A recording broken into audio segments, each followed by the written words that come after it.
श्री गुरु तेग बहादूर साहिबजी यांच्या 350व्या शहीदी समागम वर्षानिमित्त हिंद दी चादर या भव्य आणि ऐतिहासिक कार्यक्रमाचं आयोजन करण्यात आलेलं आहे। हा कार्यक्रम नांदेडमध्ये आयोजित करण्यात आलाय। या सोहळ्याचं निमंत्रण केंद्रीय गृहमंत्री अमित शहा यांना राज्यस्तरीय समागम समिती सदस्यांनी दिलेलं आहे।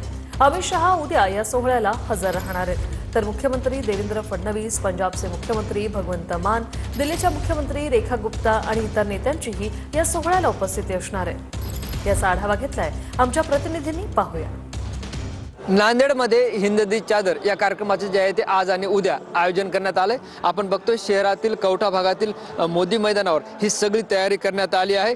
श्री गुरु तेग बहादूर साहब जी यांच्या 350व्या शहीद समागम कार्यक्रमानिमित्त हा कार्यक्रम आपण या ठिकाणी पाहतोय। खरं तर या कार्यक्रमासाठी देश विदेशातून लाखो भाविक हजर राहणार आहेत। त्या अनुषंगाने ही सगळी तयारी या ठिकाणी करण्यात आली आहे आणि आपण जर बाहेर बघितलं, बाहेर सुद्धा अशी तयारी या ठिकाणी करण्यात आली आहे। या कार्यक्रमासाठी केंद्रीय गृहमंत्री अमित शाह, महाराष्ट्राचे मुख्यमंत्री देवेंद्र फडणवीस, पंजाबचे मुख्यमंत्री भगवंत मान, दिल्लीच्या मुख्यमंत्री रेखा गुप्ता, त्याचबरोबर हरियाणाचे मुख्यमंत्री नायब सिंग सैनी यांच्यासह इतर काही मुख्यमंत्री, उपमुख्यमंत्री व मंत्री सुद्धा या कार्यक्रमाला हजर राहणार आहेत। कॅमेरा पर्सन अमित आडेसह ज्ञानेश्वर लोंढे, TV9 मराठी, नांदेड।